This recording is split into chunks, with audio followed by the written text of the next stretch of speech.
디모데 후서. 나 바울은 그리스도를 위해 특별한 임무를 맡아서 예수의 생명의 메시지에 담긴 하나님의 계획을 실행에 옮기고 있습니다. 내가 몹시 사랑하는 아들 그대 디모데에게 이 편지를 씁니다. 우리 하나님과 그리스도께서 주시는 온갖 좋은 선물이 그대의 것이 되기를 바랍니다.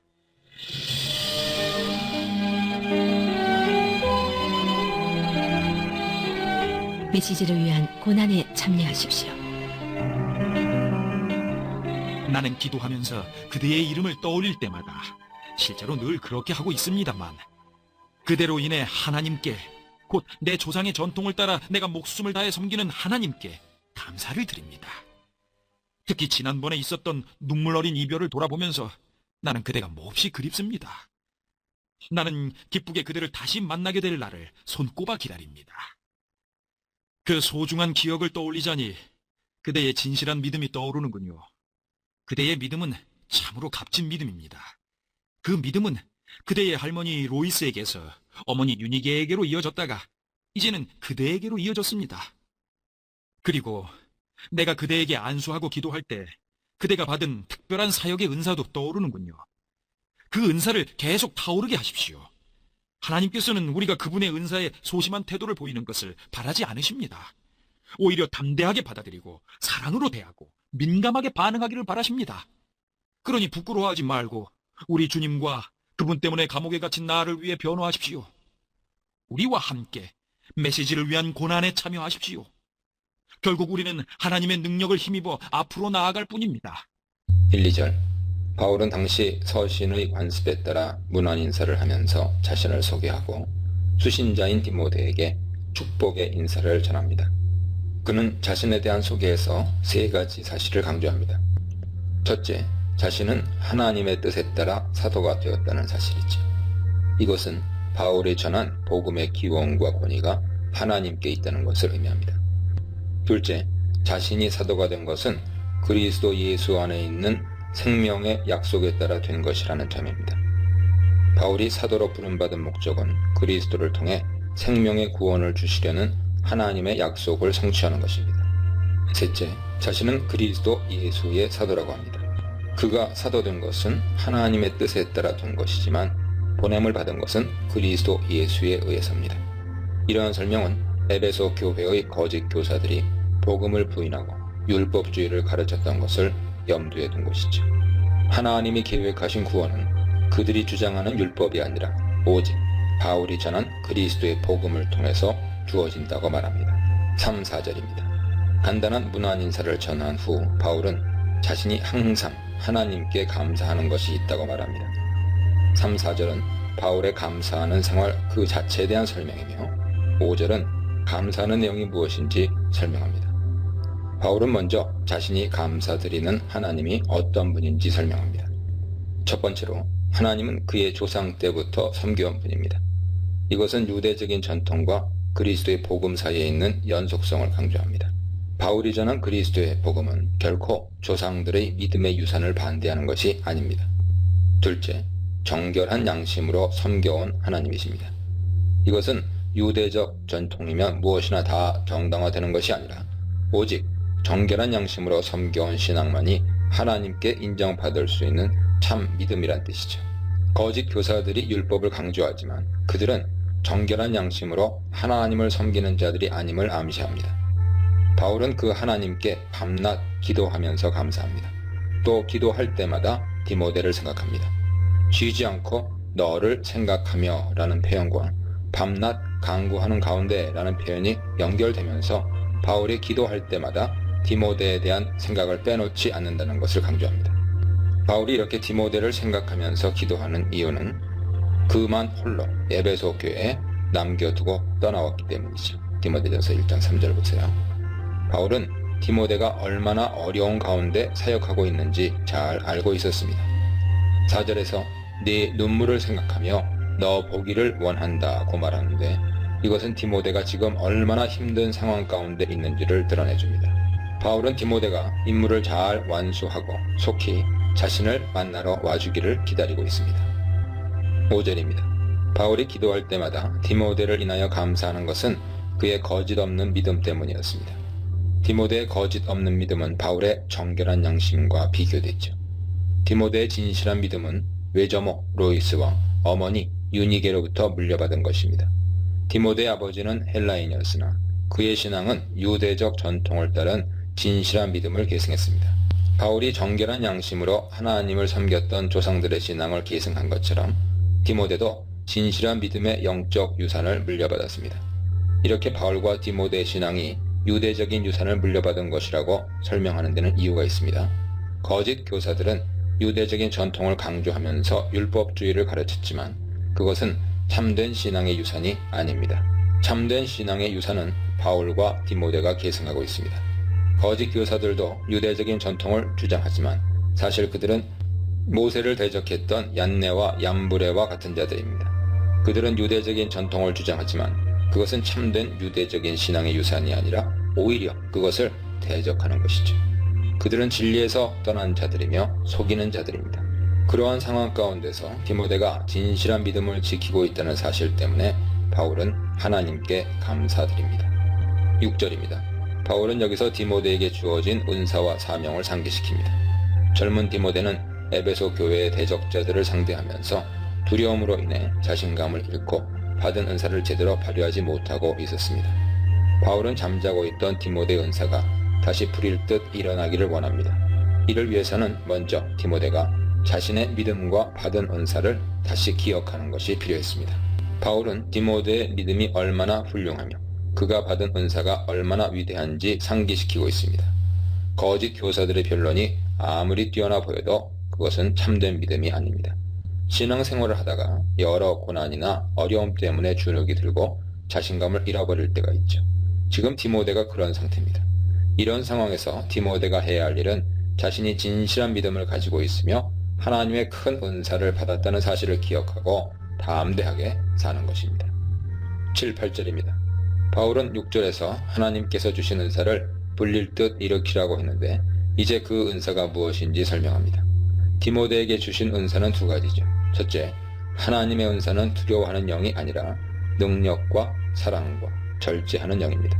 두려워하는 영이 아니라는 것은 지금 디모데가 거짓 교사들을 상대하면서 두려움 가운데 있다는 것을 암시합니다.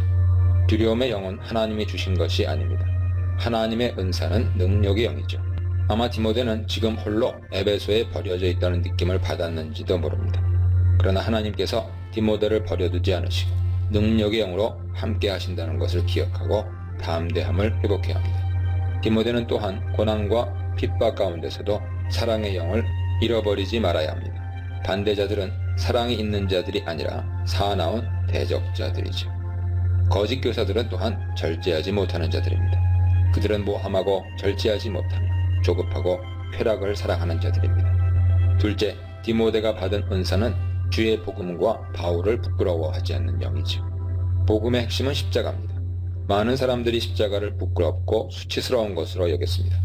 그러나 하나님의 은사를 받은 자는 그것을 부끄러워하지 않고 도리어 자랑합니다. 디모데는 또한 지금 감옥에 갇힌 바울도 부끄럽게 생각하지 말아야 합니다. 바울이 복음으로 인해 고난받고 감옥에 갇힌 것은 부끄러운 일이 아닙니다. 당시에 많은 사람들이 바울을 부끄럽게 생각하면서 그를 떠나고 말았습니다. 그들 중에는 부겔러와 허모게네와 같은 사람들이 있죠.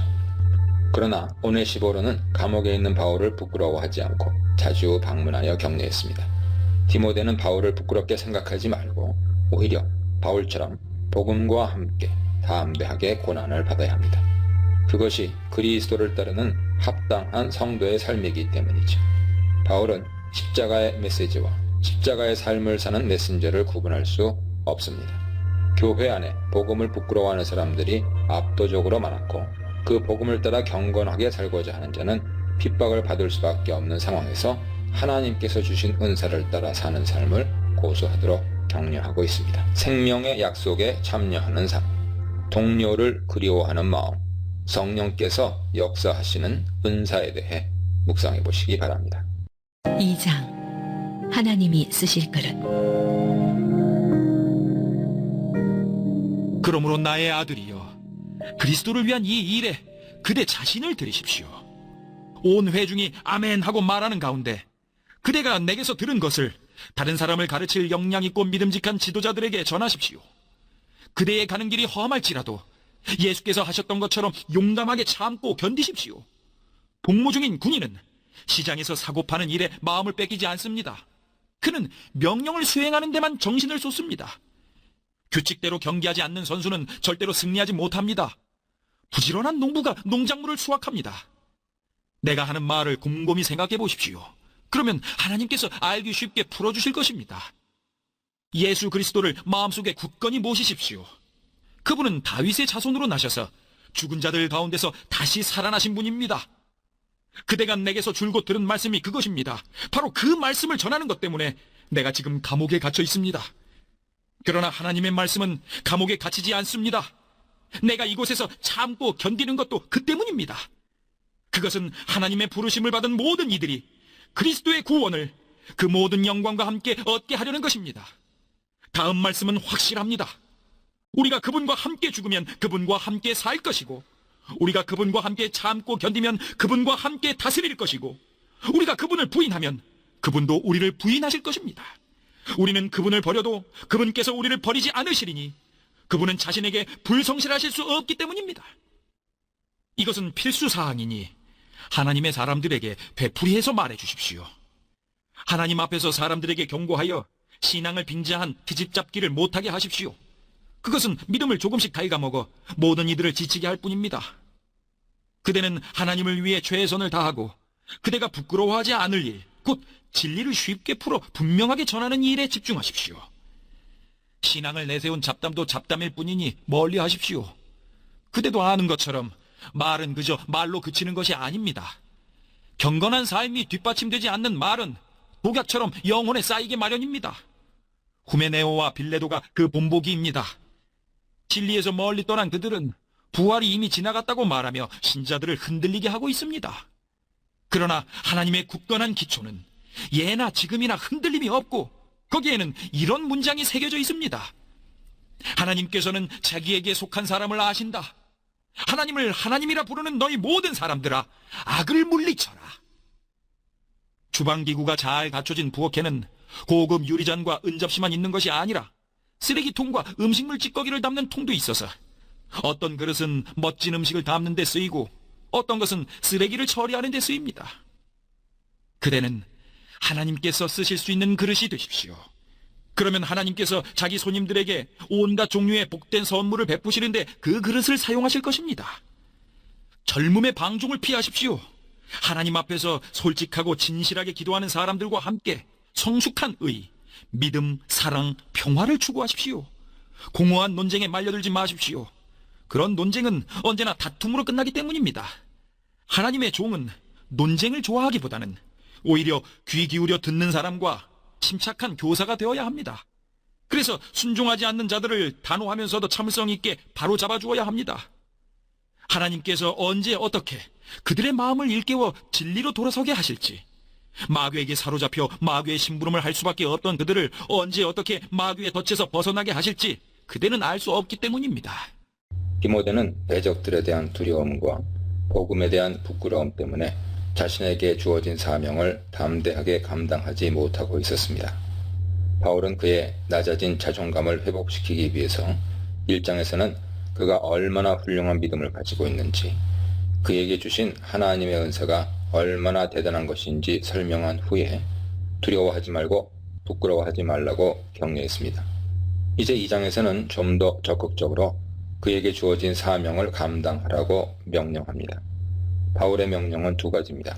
첫째, 이제 더는 두려워하거나 부끄러워하지 말고 그리스도 예수 안에 있는 은혜 가운데서 강해지라는 것이죠. 디모데는 마땅히 강해져야 하고 강해질 수 있는 능력이 있는 사람입니다. 왜냐하면 하나님께서 그에게 두려워하는 영이 아니라 능력의 영을 은사로 주셨기 때문입니다. 그런데 강해지는 것은 인간적인 용기와 자신감을 회복해서 되는 것이 아니라 그리스도 안에 있는 은혜로 됩니다. 왜냐하면 우리의 담대함의 원천은 그리스도의 은혜이기 때문이죠. 바울에게서 들은 것을 충성된 사람들에게 맡기라고 명령합니다. 내게 들은 것이란 바울이 디모데에게 가르친 복음을 말합니다. 바울이 디모데에게 부탁한 복음은 이제 디모데에 의해서 다른 신실한 사람들에게 맡겨져야 합니다. 디모데는 그리스도의 복음이 계속해서 전파될 수 있도록 신실한 일꾼들을 가르치고 세워서 복음을 맡겨야 했던 것이죠. 바울이 디모데를 에베소 교회에 남겨둔 목적이 바로 이것이었습니다. 3, 4절입니다. 1, 2절에서 말한 바울의 명령을 감당하는 데는 반드시 고난이 따릅니다. 특히 거짓 교사들과 겨루어 그들로부터 성도들을 지켜야 하는 디모데에게 핍박과 고난은 피할 수 없는 일이었습니다. 바울은 디모데에게 고난받는 것을 두려워하지 말고 기꺼이 감당하라고 명령합니다. 바울은 세 비유를 통해 고난을 극복하면서 임무를 완수해야 할 필요성을 설명합니다. 첫째 비유는 병사의 비유입니다. 바울과 디모데는 그리스도 예수의 병사로 부름받았습니다. 병사는 마땅히 고난받을 것을 각오해야 하는 존재죠. 병사는 고통스러운 훈련을 감당해야 하고 언제라도 상관의 명령에 따라 피 흘리고 목숨을 잃을 수도 있는 전투에 뛰어들 준비가 되어 있어야 합니다. 고난을 두려워하는 자는 병사로 복무할 수 없죠. 또 좋은 병사는 자기 일에 얽매이지 않고 상관을 기쁘게 하는 일에 집중해야 합니다. 디모데가 그리스도의 좋은 병사가 되려면 고난을 두려워하지 말고 하나님을 기쁘시게 하는 일에 집중해야 합니다. 5절입니다. 둘째 비유는 경기자의 비유입니다. 경기자가 상을 받기 위해서는 고통스러운 훈련을 감수해야 합니다. 또 상을 받으려면 합법적으로 경기에 임해야 합니다. 아무리 열심히 훈련을 받고 실력이 있어도 법대로 경기하지 않으면 상을 받을 수 없습니다. 이는 디모데가 사역을 감당하면서 고난을 받되 합법적이고 옳은 일을 하면서 고난을 받아야 한다는 뜻이죠. 거짓 교사들은 합법적으로 경계하는 자들이 아니었습니다. 그들은 속이고 비방하고 거역하고 모함하면서 경계하는 자들이죠. 복음의 참된 일꾼으로 부름받은 디모데는 능력과 사랑과 절제의 은사를 받았습니다. 디모데가 하나님의 법에 따라 합당하게 경계하지 않으면 아무리 열심히 일해도 상을 받을 수 없습니다. 이는 우리의 사역에 있어서도 결코 결과를 위해서 부당한 과정이 정당화되지 않는다는 것을 보여줍니다. 십자가의 복음을 위해서는 십자가의 방법이 동원되어야 합니다. 6, 7절입니다. 복음을 위해서 고난받는 것에 대한 셋째 비유는 농부의 비유입니다. 바울은 주인에게 고용된 일꾼이나 소장농의 경우를 염두에 두고 설명합니다. 농부가 일하는 목적은 곡식을 얻기 위한 것이죠. 그런데 추수한 후에 곡식을 받을 수 있는 우선순위는 일한 농부에게 있습니다. 이것은 수고한 농부에게 주어지는 대가죠. 추수는 종종 종말론적인 심판을 상징하며 곡식은 그 상급에 해당합니다. 농부가 곡식을 얻기 위해서 땀 흘리며 일하는 수고를 마다하지 않듯이 복음의 일꾼들도 자신들에게 주어질 상급을 바라보면서 고난을 인내해야 합니다. 바울은 세 가지 비유를 마친 후에 자신이 한 말이 무슨 뜻인지 잘 생각해 보라고 말합니다. 깊이 묵상하라는 뜻이죠. 이것은 바울의 비유가 이해하기 어려운 것이라는 뜻이 아니라 그것을 어떻게 실천적인 삶에 적용할 수 있을지 고민하라는 뜻입니다. 이론적인 깨달음과 그것을 실천적으로 적용하는 것은 다른 문제죠. 말씀을 깨닫는 것은 쉽지만 삶의 현장에서 그것을 적용하여 살아가는 데는 지혜가 필요합니다. 그것은 디모데 자신과 자신이 처한 상황을 텍스트로 삼아서 묵상하고 그것을 이 복음에 비추어 해석하는 작업입니다. 바울은 디모데가 이 세 비유를 묵상한다면 하나님께서 디모데가 어떻게 처신할지 깨닫게 하실 것이라고 확신합니다. 8, 9절입니다. 세 가지 비유를 통해서 복음과 함께 고난을 받는 것이 어떤 것인지 설명한 바울은 이제 바울 자신이 진실로 그렇게 살아왔다고 말합니다. 그는 말로 명령만 하는 자가 아니라 본을 보인 지도자였습니다. 8절로 13절은 그리스도의 좋은 병사로, 경기자로, 수고하는 농부로 살아온 바울 자신의 삶에 대한 자전적 보고입니다. 바울은 8절에서 복음의 정체성에 대해서 설명합니다. 죽은 자 가운데서 살아나신 예수 그리스도를 생각하라는 말은 당시에 널리 퍼져 있던 잘못된 메시아 이해를 지적하는 것입니다. 당시엔 다윗의 씨로 오시는 메시아가 원수를 정복하고 영광스러운 승리를 가져다 줄 것이라고 믿었습니다. 그러나 그리스도의 오심을 통해 드러난 복음의 진리는 그것이 아니었습니다. 그리스도는 고난받고 죽임을 당한 후에 부활의 영광으로 들어가셨습니다. 마찬가지로 바울도 복음 때문에 갇혔지만 복음은 매이지 않고 널리 선포되었습니다. 바울의 매임은 실패가 아니라 그리스도의 좋은 병사로 살아왔다는 것을 증명하는 것입니다. 10절입니다. 법대로 경기하는 자가 승리의 관을 얻는다고 했던 5절의 비유를 상기시키는 구절입니다. 바울은 복음과 함께 고난받음에 대해서 반복해서 강조했는데 인내는 복음의 일꾼들에게 요구되는 하나님의 법과 같습니다. 바울은 법대로 인내했고 그 결과 택한 자들이 영광스러운 구원을 받게 됩니다. 택한 자들이 구원을 받는 것은 바울에게 주어지는 승리의 광과 같은 것이죠. 11, 13절입니다. 복음과 함께 고난받음에 대한 결론적 진술입니다. 우리가 그리스도의 고난에 참여하면 그의 영광에도 참여하겠지만 그것을 부인하면 주께서도 우리를 부인하실 것입니다. 주와 함께 죽는 것은 그의 고난에 참여하는 것이며 그와 함께 부활하는 것은 그의 영광에 참여하는 것이죠. 마찬가지로 주께서 십자가의 고난을 인내하신 것처럼 우리도 인내하면 그의 왕권에 참여하게 될 것입니다. 이것은 진실하고 신실하신 주의 말씀이므로 부인할 수 없습니다. 지도자를 양육하는 공동체, 수고로움을 자처하는 지도자, 부활의 소망을 가진 공동체, 그리스도와 함께 살고 죽는 공동체에 대해 묵상해 보시기 바랍니다. 14, 15절입니다. 바울은 두려워하는 디모데에게 담대하게 복음과 함께 고난을 받는 자가 되라고 격려했는데 이제 거짓 교사들을 대하는 실질적인 방법을 설명하기 시작합니다. 지금 디모데가 해결해야 할 가장 시급한 문제는 성도들 사이에 퍼져나가고 있는 말다툼을 그치게 하는 일이죠. 말다툼의 근원은 거짓 교사들의 헛된 논쟁이었습니다. 그들의 논쟁은 진리를 깨닫게 하는 건설적인 토론이 아니었습니다. 그것은 성도들에게 아무런 유익을 주지도 못할 뿐만 아니라 도리어 듣는 자들을 망하게 하는 것이었습니다. 바울은 디모데에게 하나님 앞에서 엄히 명하여 헛된 논쟁을 하지 말도록 하라고 권면합니다. 하나님 앞에서 엄히 명하라는 말은 그러한 논쟁은 잘못이며 결코 하나님의 뜻이 아니라는 것을 분명히 깨닫게 하라는 뜻입니다. 이어서 바울은 디모데에게 말씀을 옳게 분별하고 부끄러울 것이 없는 일꾼으로 인정받을 수 있도록 힘쓰라고 명합니다. 하나님께 인정받는 일꾼의 조건은 두 가지입니다. 첫째, 진리의 말씀을 옳게 분별할 수 있는 능력을 구비하는 것입니다.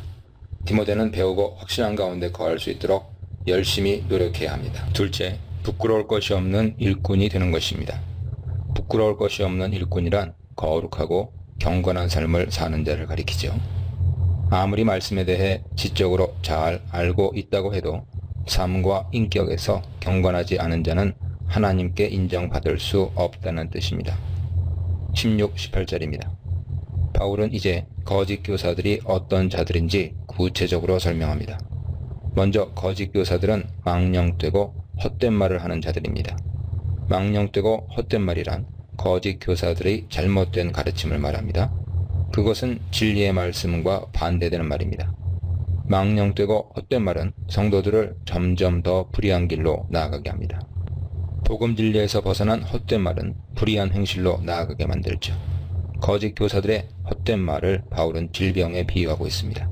암을 치료하지 않으면 순식간에 온몸에 퍼져서 생명을 잃게 되듯이 거짓 교사들의 암적인 가르침을 당장 중단시키지 않으면 공동체에 치명적인 영향을 미치게 된다는 것입니다. 대표적인 암적 존재로 후메네오와 빌레도가 언급됩니다. 그들은 에베소 교회의 이단 지도자들일 것입니다. 그들은 그릇된 종말론과 부활에 대한 가르침을 전했습니다. 그들은 영지주의 가르침에 물든 자들이며 바울이 선포했던 부활 교리를 왜곡했습니다. 육신의 부활을 부인하고 영적 부활을 주장하면서 자신들은 이미 영적으로 부활한 존재라고 자랑했습니다. 그러한 사상은 육신으로 살아가는 이 세상에서 경건한 삶을 사는 것의 중요함과 가치를 소홀히 여기도록 만들고 반대로 정욕적이고 불의한 삶을 살면서도 스스로 영적이며 이미 구원받았다고 자랑하는 사람이 되게 했습니다. 19절입니다. 디모데는 자신이 진리의 터 위에 굳게 서 있고 하나님 백성으로 인침받은 자라는 사실을 굳게 믿음으로 담대하게 거짓 교사들에게 맞서야 합니다. 하나님 백성으로 인침받은 증거는 두 가지입니다. 첫째, 하나님이 자신의 백성들을 알고 계시다는 사실이죠. 이것은 민수기 16장 5절을 인용한 것입니다. 반역자 고라가 스스로 제사장 직분을 취하려고 할 때 모세가 그들에게 한 말입니다. 하나님은 누가 참된 제사장인지 스스로 알고 계시기에 하나님 판단에 맡기자는 말입니다.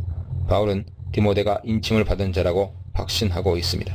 하나님의 인침을 받은 둘째 증거는 그가 불의에서 떠난 것입니다.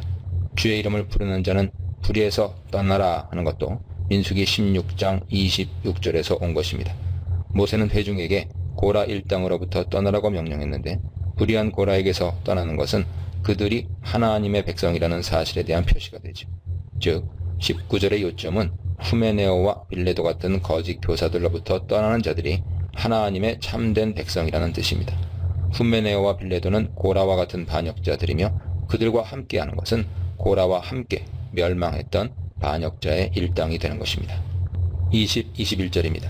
바울은 그릇에 대한 비유를 통해서 디모데에게 귀하게 쓰임받는 그릇이 되라고 권면합니다.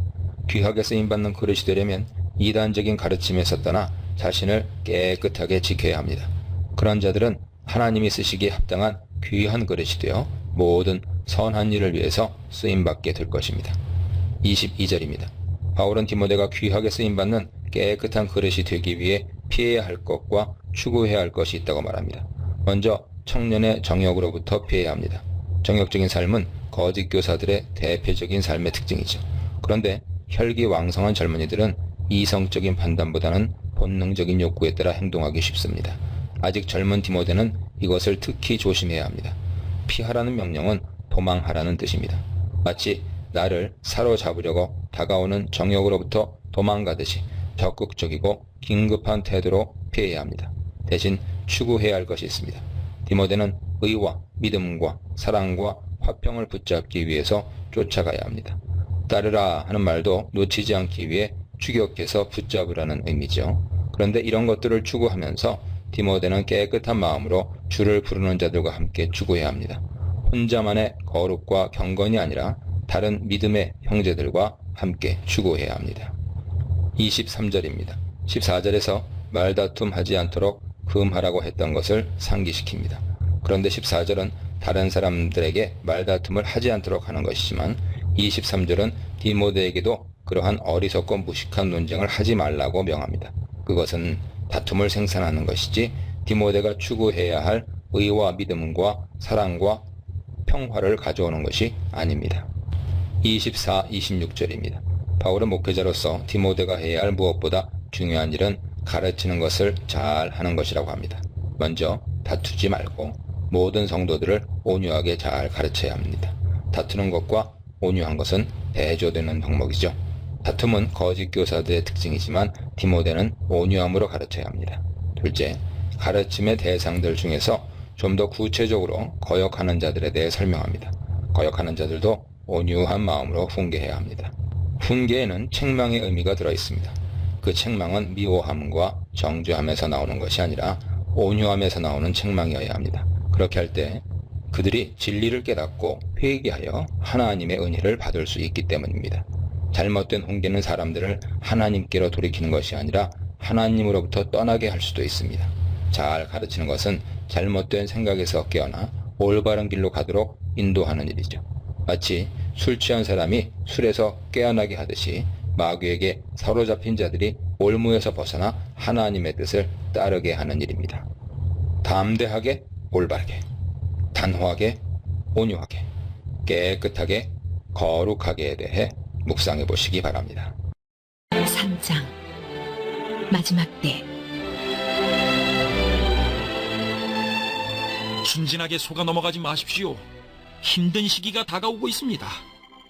마지막 때가 다가오면 사람들이 자기만 알고 돈을 사랑하고 으스대고 거만하며 하나님을 모독하고 부모를 무시하고 버릇없이 굴고 상스럽게 행동하고 죽기 살기로 경쟁하고 고집을 부리고 남을 헐뜯고 난폭하고 잔혹하고 남을 비꼬고 배반하고 무자비하고 허풍을 떨고 정욕에 빠지고 하나님을 몹시 싫어할 것입니다. 겉으로는 경건한 척하지만 그들 속에는 짐승이 들어앉아 있습니다. 그대는 그러한 자들을 멀리 하십시오. 저들은 생활이 불안정하고 가난한 여자들 집으로 들어가서 그럴듯한 말로 꿰어서 그들을 이용합니다. 그러면 그 여자들은 죄에 짓눌린 나머지 진리를 자처하는 모든 일시적인 종교적 유행을 받아들입니다. 그 여자들은 매번 이용당하기만 할 뿐 실제로는 배우는 것이 하나도 없습니다. 저들은 옛적에 모세에게 대항하던 이집트 사기꾼 얀네와 얌브레와 같은 자들입니다. 저들은 믿음에서 낙오한 자들이며 그릇된 생각을 하고 진리를 무시하는 자들입니다. 최근에 등장한 저 사기꾼들에게서는 아무것도 얻을 것이 없습니다. 사람들이 이집트 사기꾼들을 꿰뚫어 보았듯이 모든 사람이 저들도 꿰뚫어 볼 것입니다.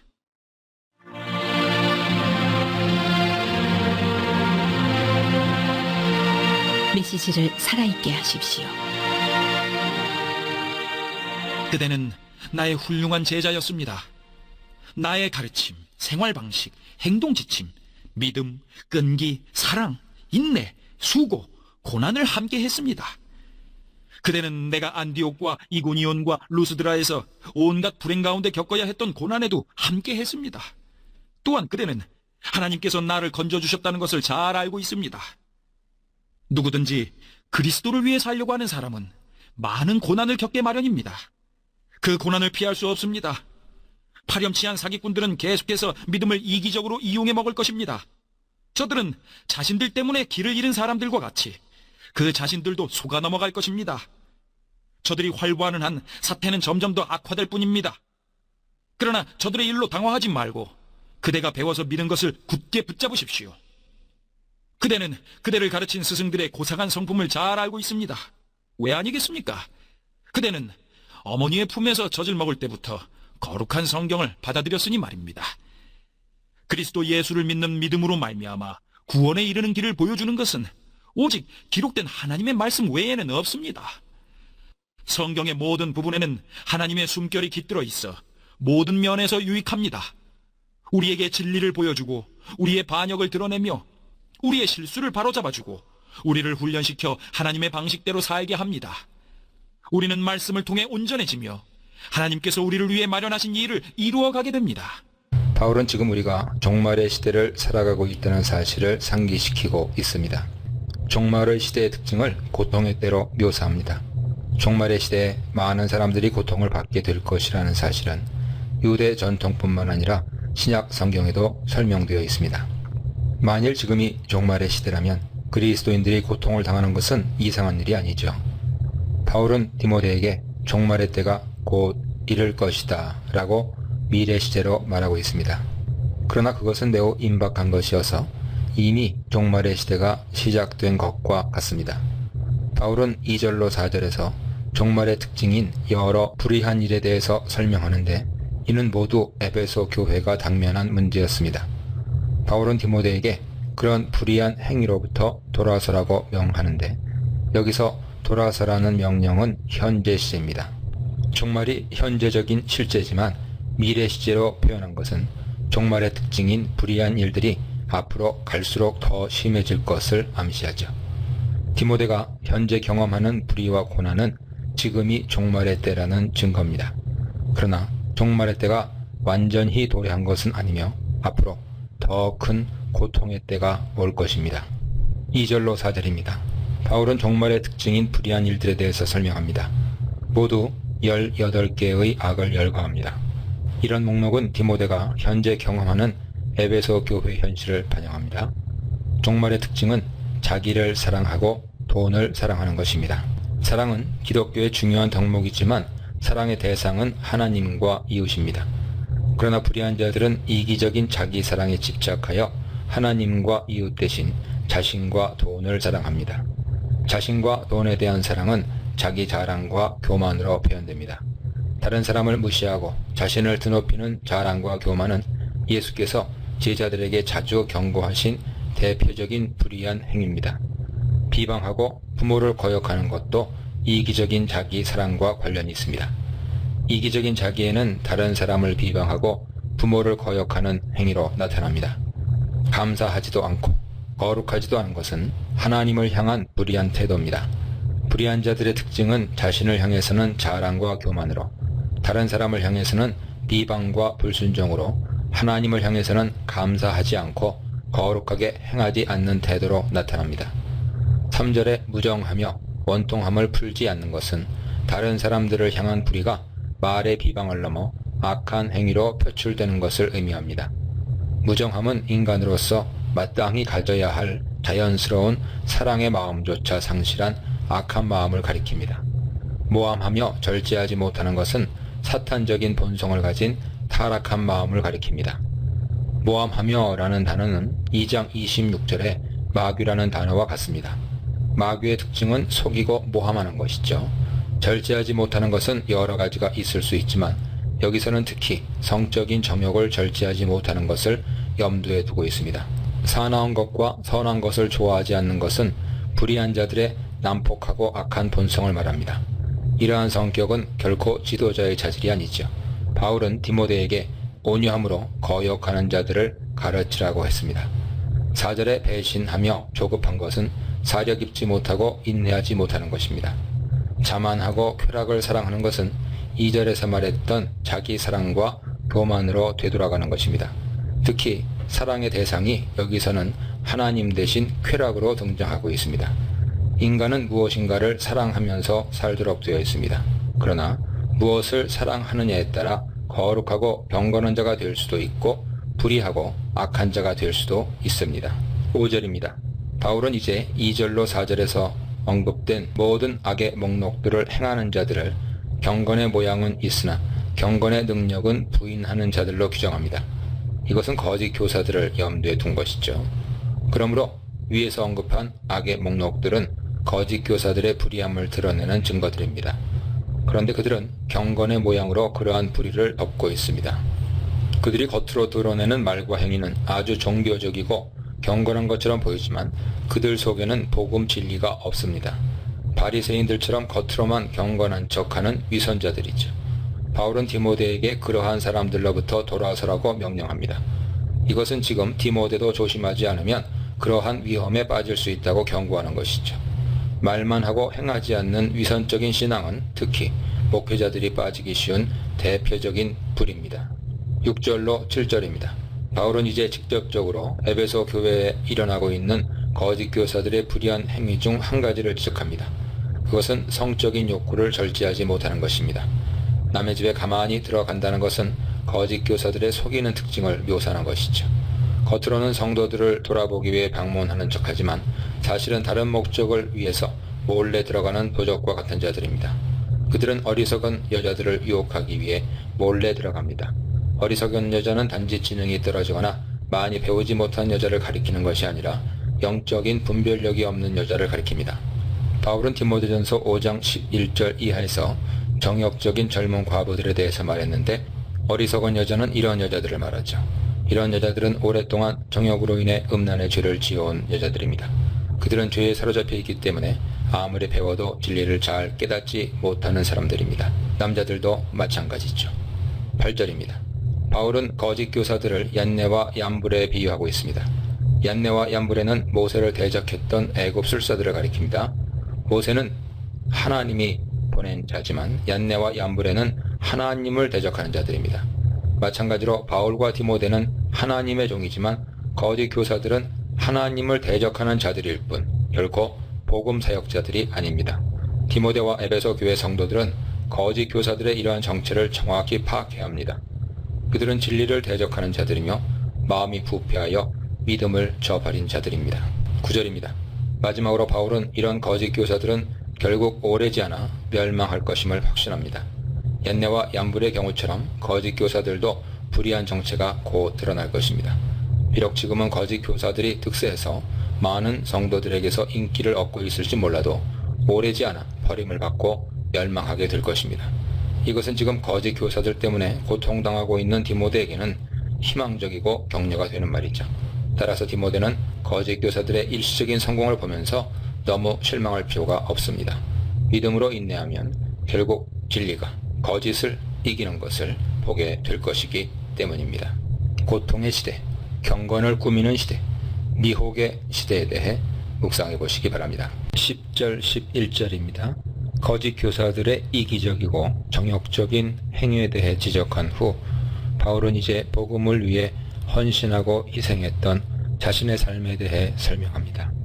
11절에는 바울의 삶에 대해 묘사하는 9개의 목록이 등장하는데 이것은 거짓 교사들의 삶에 관한 18개 목록과 대조됩니다.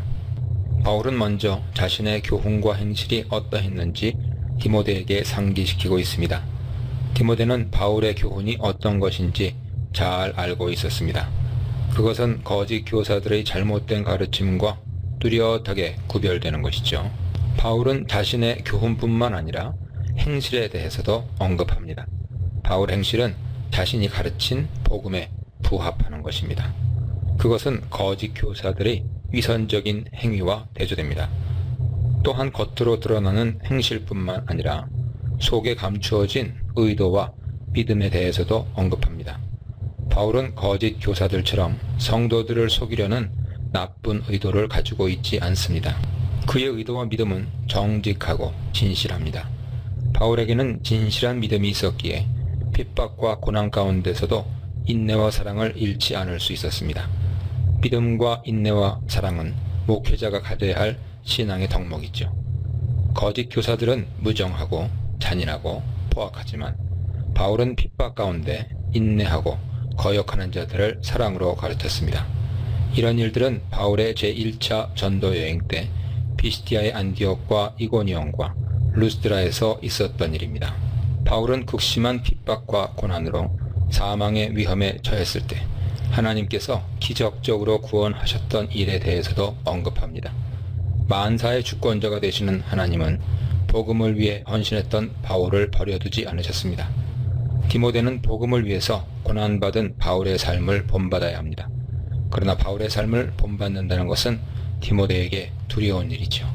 그렇더라도 바울을 본받아야 하는 이유는 그것이 그리스도의 복음에 합당한 삶이기 때문입니다. 바울은 디모데에게 두려워하지 말고 담대하게 자신을 본받는 자가 되라고 격려하고 있습니다. 12절입니다. 디모데가 고난을 두려워하지 않고 담대하게 감당해야 하는 이유는 경건하게 살려는 자들에게 고난은 반드시 따라오기 때문입니다.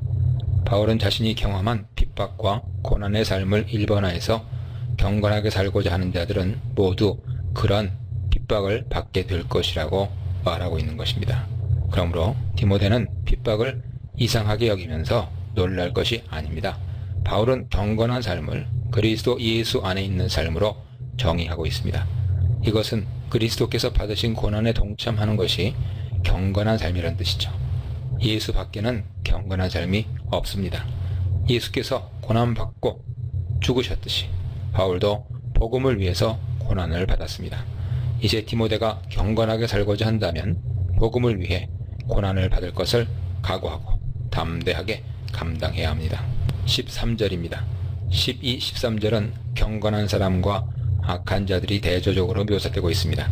악한 자들은 일반적인 표현이며 그리스도의 복음을 거역하는 모든 자들을 가리키는 것이죠. 하지만 속이는 자들은 악한 자들 중에서 특정한 부류의 사람들을 염두에 둔 말입니다. 속이는 자들이란 말에는 마술사라는 의미가 들어있는데 8절에서 언급한 얀네와 얀브레를 상기시키는 표현이죠. 에베소 교회 거짓 교사들은 속이는 자들이었습니다. 따라서 12, 13절에 경건한 자와 악한 자의 대조는 바울과 거짓 교사들의 대조인 셈입니다. 바울은 경건한 자지만 거짓 교사들은 속이는 자들입니다. 경건한 자의 특징은 핍박과 고난을 받는 것이지만 속이는 자들은 핍박을 받지 않습니다. 그들은 불의한 세상에 속하여 경건한 자들을 핍박하는 자들이기 때문이죠. 바울은 앞으로 그들이 점점 더 악해져 갈 것이라고 경고합니다. 1절에서 말한 것처럼 비록 지금이 말세지만 고통이 극에 달하는 말세는 앞으로 다가올 것입니다. 그들은 속이기도 하고 속기도 하는데 이것은 불의한 자들이 서로 물고 뜯으면서 다투는 악한 습성을 드러내는 표현입니다. 14, 15절입니다. 바울은 속지 않으려면 배우고 확신한 가운데 거해야 한다고 말합니다. 현재 명령법인 것을 보면 지속적인 행동을 강조하고 있죠. 진리에 대한 확신이 없는 자들이 잘 속습니다. 바울은 디모데가 이미 배우고 확신하는 가운데 있다고 말합니다. 그러므로 디모데가 해야 할 일은 이미 배워서 알고 있는 지식과 확신 가운데 계속해서 거하는 것이죠. 디모데는 이미 배운 지식만으로도 거짓 교사들의 잘못을 책망하고 성도들을 진리 가운데 지킬 수 있는 능력을 가진 사람입니다. 중요한 것은 디모데가 핍박에 대한 두려움과 복음에 대한 부끄러움 때문에 그 확신을 잃어버리지 않는 데 있습니다. 바울은 디모데가 이미 배운 것으로 인해 확신할 수 있는 이유를 두 가지 제시합니다. 첫째, 디모데는 자신이 누구에게서 배웠는지 잘 알고 있습니다. 이것은 디모데를 가르친 자들이 믿을 만한 인물들이기 때문에 확신할 수 있다는 뜻이죠. 훌륭한 스승 밑에서 배운 사람은 자신의 지식에 대한 자부심과 확신을 가질 수 있습니다. 디모데를 가르친 스승은 그의 어머니 유니게와 외조모 로이스와 바울 자신입니다. 이들은 디모데를 속이는 자들이 아닙니다. 그들은 경건하고 진실한 자들이기에 디모데는 자신이 배운 것에 대해 확신해야 합니다. 16절입니다. 디모데가 확신할 수 있는 둘째 이유는 그가 어려서부터 배운 성경이 가지고 있는 능력 때문입니다. 성경은 디모데에게 구원에 이르는 지혜를 줄 수 있는 능력이 있습니다. 그 지혜는 예수 그리스도를 믿는 믿음을 통해 주어지죠. 그러므로 그리스도 안에서 믿음으로 깨닫게 된 성경 지식은 디모데에게 참된 구원의 지혜를 주는 것이기에 디모데는 자신이 배운 것에 대해 확신할 수 있습니다. 성경이 그러한 능력을 가지고 있는 이유는 성경이 하나님의 감동으로 기록되었기 때문입니다. 하나님의 감동이란 하나님이 바람을 불어 넣으셨다는 뜻인데 마치 태초에 인간을 만드신 후에 그 코에 바람을 불어넣어 생명을 주신 것과 같습니다. 하나님의 호흡은 생명을 주고 활동할 수 있게 하는 능력입니다. 그러므로 성경은 단순한 글자 모음이 아닙니다. 성경은 하나님의 능력입니다. 그것은 성도들을 교훈하고 책망하고 잘못된 것을 바로잡고 의로운 자가 되도록 교육하는 능력입니다. 17절입니다.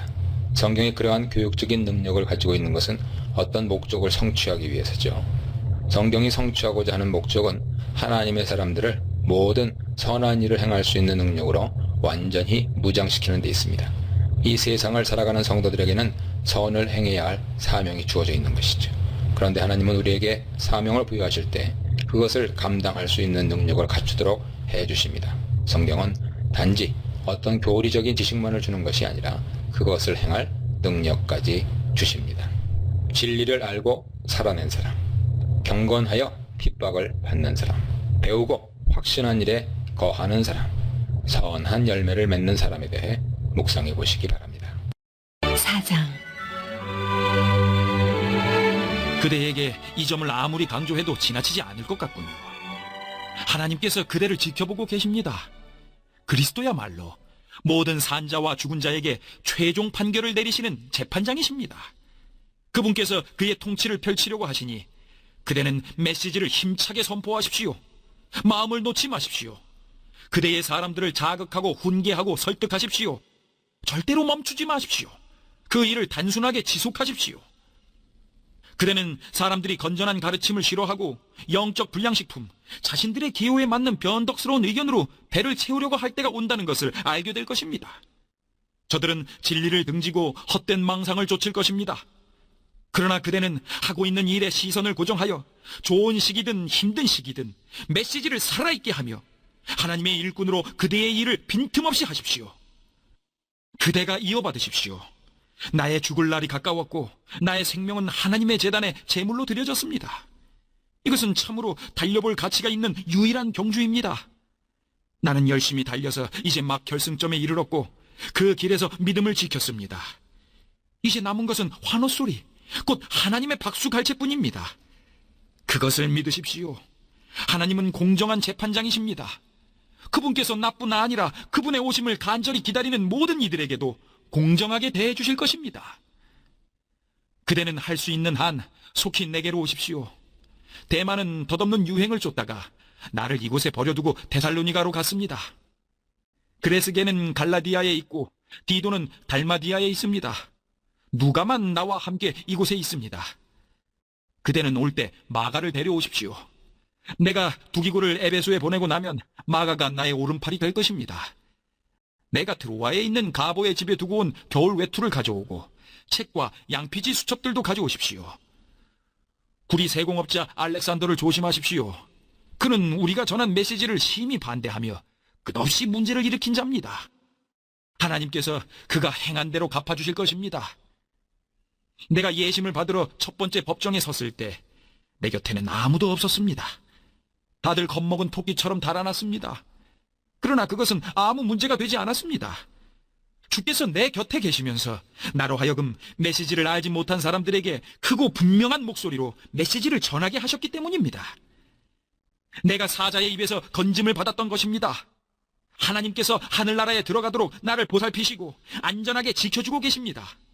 그분께 온갖 찬양을, 영원토록 찬양을. 그렇습니다. 브리스길라와 아굴라에게 안부를 전해주십시오. 오네시보로의 가족에게도 안부를 전해주십시오. 에라스도는 고린도에 남아 있습니다. 드로비모는 아파서 밀레도에 남겨두었습니다. 그대는 겨울이 오기 전에 이곳에 올 수 있도록 힘쓰십시오. 으블로와 부데와 리노와 글라우디아와 그대의 모든 벗들이 이곳에서 문안합니다. 하나님께서 그대와 함께 하시기를, 은혜가 그대와 함께 하기를 바랍니다.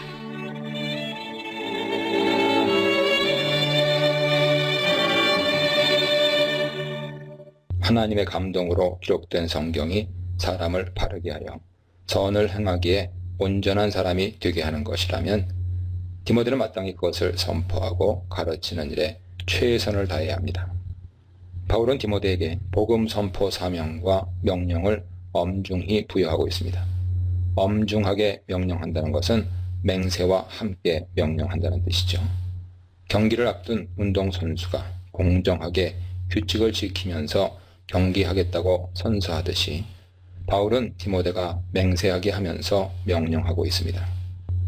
맹세를 할 때는 그것을 증명할 어떤 사람 앞에서 하든지 혹은 무언가를 걸고 합니다. 바울은 맹세의 신실함을 증거할 증인으로 하나님과 예수 그리스도와 그의 재림, 하나님의 나라를 제시합니다. 이것은 디모데에게 주어진 복음 선포 사명이 얼마나 중요한 것인지 강조하는 것입니다. 하나님 앞에서 명령한다는 것은 복음이 하나님의 말씀이기 때문입니다. 예수 그리스도는 산자와 죽은 자를 심판하실 분으로 묘사되는데 이것은 디모데에게 주어진 사명의 엄중함을 더욱 강조하는 것입니다. 그리스도의 재림과 하나님 나라에 대한 언급은 디모데가 선포하는 복음이 지금 이 세상에 관한 것이 아니라 다가오는 하나님 나라에 관한 것임을 강조하는 것이며 복음의 미래지향적인 특징을 강조하고 있습니다. 그리스도의 복음은 하나님의 나라에 들어가기 위한 것이지 이 세상에서 행복하게 살기 위한 것이 아닙니다. 그러므로 디모데는 이 세상에서 복음으로 인해 고난받는 것에 대해서 너무 슬퍼하거나 염려할 필요가 없습니다. 2절에는 5개 명령법이 등장합니다. 이것은 모두 디모데에게 주어진 복음 선포의 성격을 묘사하고 있습니다. 먼저 말씀을 전파하라는 명령은 복음 선포에 대한 가장 기본적이고 본질적인 사명입니다. 힘쓰라 하는 명령은 항상 준비된 상태로 있으라는 뜻이며 언제든지 복음을 선포할 태세를 갖추고 있으라는 의미입니다. 이 준비 태세는 때와 관련이 있습니다. 디모데는 복음을 선포하기 좋은 때만이 아니라 복음을 전하기 힘들고 어려운 때에도 복음을 전하기 위해서 힘써야 합니다. 복음을 전하기 어려운 때는 아마도 3, 4절과 같은 상황을 염두에 두고 한 말일 것입니다. 경책하라 하는 명령은 잘못을 지적하고 책망하여 교정하라는 뜻이 있는데 거짓 교사들의 잘못된 가르침과 행위를 염두에 둔 것입니다. 책망하라는 명령은 좀 더 일반적인 불순종에 대한 책망입니다. 마지막으로 권하라 하는 명령은 더 긍정적이고 적극적인 측면에서 성도들이 행해야 할 올바른 길을 가르치는 것입니다. 이러한 명령은 3장 16절에서 말한 성경의 역할에 대한 재설명이죠. 따라서 복음 선포에 대한 바울의 명령에는 다음과 같은 논리적 연관성이 있습니다. 복음을 선포하여 가르치되 잘못된 길을 가는 자들은 경책하여 돌이키게 하고 불순종하는 자들은 책망하여 올바른 길을 가도록 권면하는 것입니다. 3, 4절입니다. 2절에서 명령한 것에 대한 이유를 설명하고 있습니다. 때를 얻든지 못 얻든지 항상 힘써 복음을 전하고 경책하고 책망하여 권면해야 할 이유는 앞으로 사람들이 복음의 진리를 붙들기 싫어하고 이단적인 가르침을 따라갈 것이기 때문입니다. 이런 일이 일어나는 이유는 사람들의 탐욕 때문이죠. 바울은 이미 말세의 특징으로 사람들이 더욱 탐욕적으로 변할 것이라고 말했습니다. 탐욕적인 사람들은 복음 진리를 싫어합니다. 왜냐하면 복음을 따라 사는 것은 핍박과 고난을 감수해야 하는 것이기 때문입니다. 대신에 사람들은 자신들의 탐욕을 채워줄 거짓 교사들의 허탄한 이야기를 더욱 듣기 좋아하고 그것을 따라갈 것입니다. 허탄한 이야기는 인간의 세속적인 욕망에 부합하는 이단적인 가르침을 말합니다. 그것은 가려운 귀를 시원하게 해주는 것처럼 탐욕적인 사람들에게 매력적으로 들릴 것입니다. 5절입니다. 바울은 높아심에서 다시 디모데를 염려하고 있습니다. 디모데가 성도들을 잘 가르치는 것도 중요하지만 먼저 디모데 자신이 허탄한 이야기에 미혹되지 않도록 해야 합니다. 신중하라는 명령은 많은 사람들이 좋아하고 따라가는 것이 항상 옳은 것이 아니란 사실을 기억하고 조심하라는 뜻이죠. 고난을 받으라는 말은 다소 오해의 소지가 있는 번역입니다. 이것은 고난을 견디라는 뜻으로 볼 수 있습니다. 그리스도인들이 일부러 고난을 택해서 받을 필요는 없지만 고난이 있을 때는 견뎌야 됩니다. 고난을 견디라는 것은 디모데 후서에서 바울이 반복해서 강조했던 것입니다.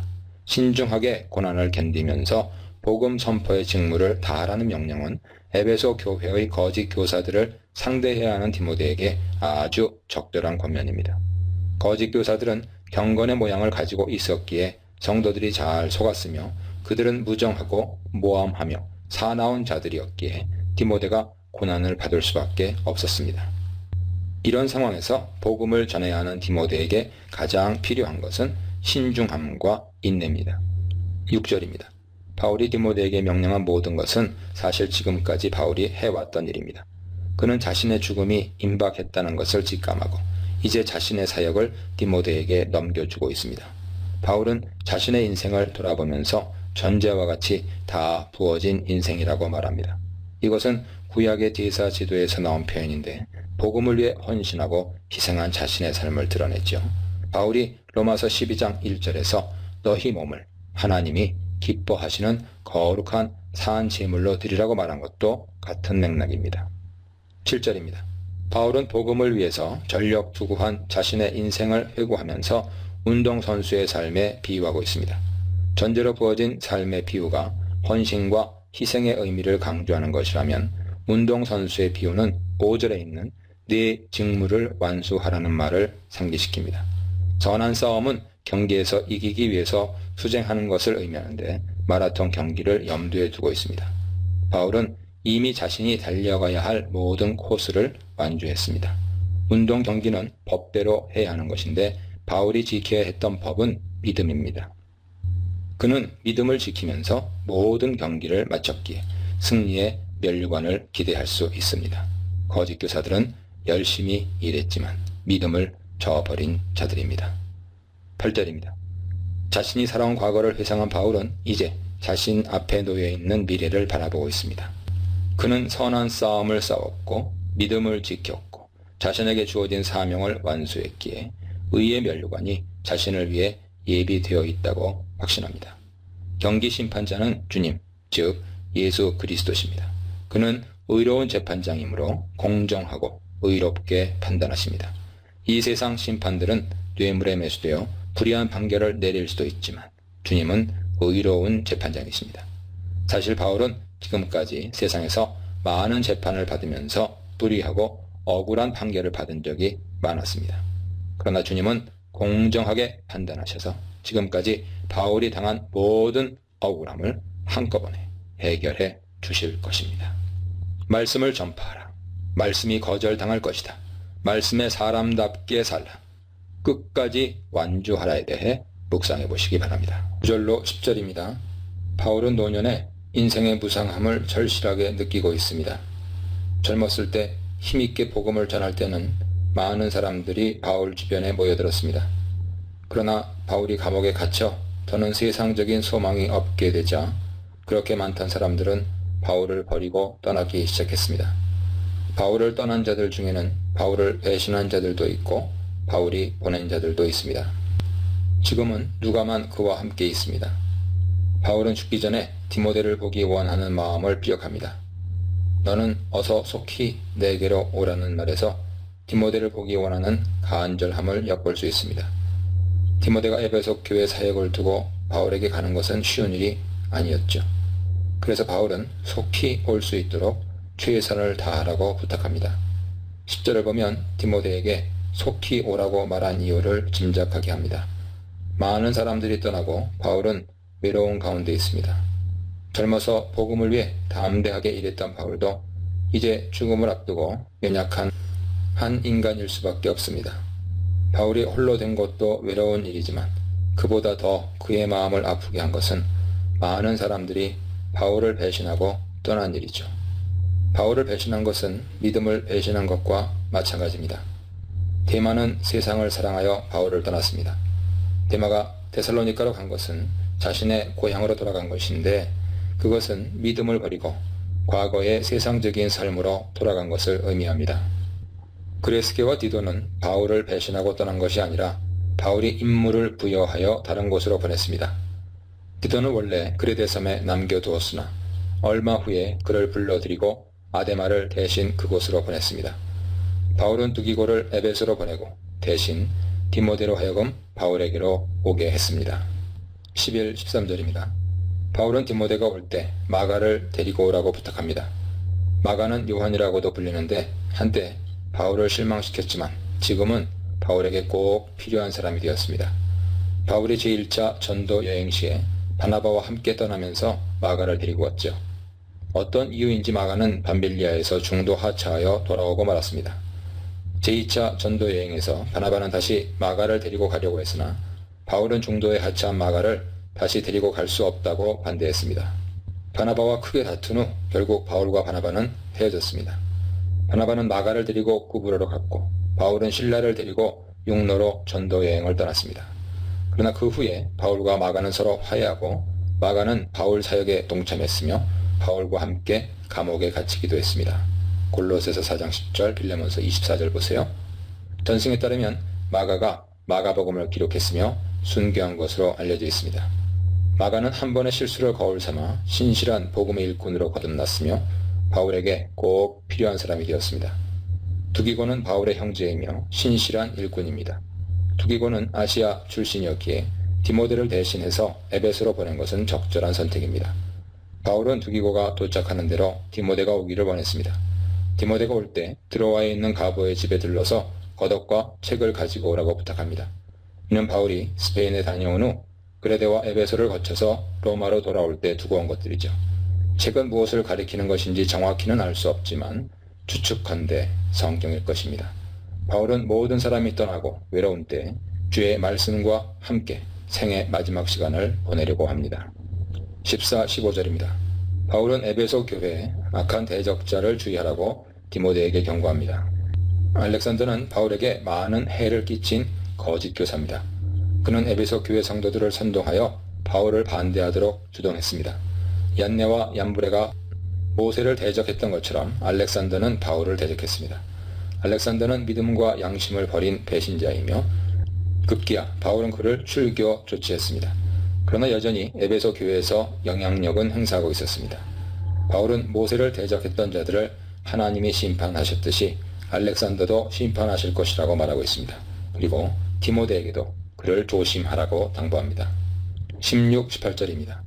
거짓교사 알렉산더에 대해서 잠시 언급했던 바울은 다시 자신의 외로운 상황에 대해서 설명합니다. 바울이 처음에 로마 감옥에 갇혔을 때는 많은 사람들이 나서서 바울을 변호해 주었습니다. 그런데 지금은 모두 바울을 버리고 떠났죠. 버리고 떠났다는 말은 10절에서 데마가 나를 버리고 떠났다는 말과 같습니다.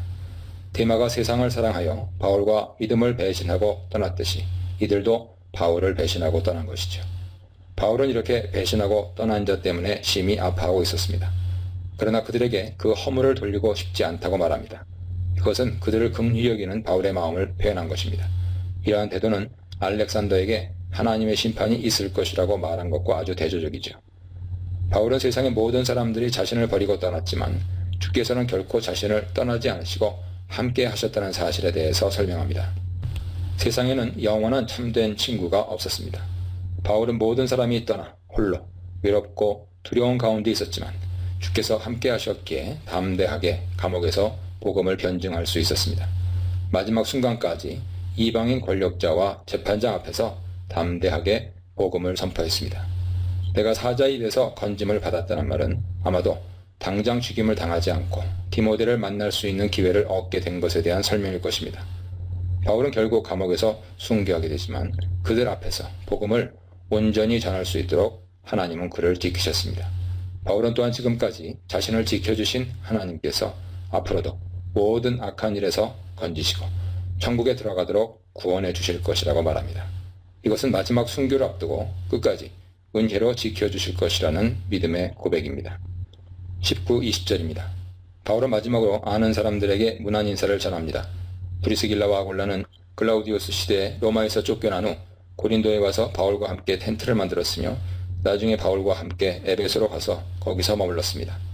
에라스도와 드로비모는 바울의 동역자들이었지만 지금 그들은 바울과 함께 있지 않습니다. 특히 드로비모는 병들어서 밀레도에 두고 왔다고 말하는데 그를 향한 바울의 안타까운 마음을 엿볼 수 있습니다. 21, 22절입니다. 마지막으로 바울은 겨울 전에 소키오라고 한 번 더 디모데를 독촉합니다. 그리고 로마 교회 성도들 중에 우블러와 부데와 리노와 글라우디아를 비롯한 모든 형제들의 문안 인사를 전합니다. 아마도 디모데가 이들을 잘 알고 있었을 것입니다. 겨울 전에 소키오라는 말은 두 가지 필요를 표현하고 있습니다.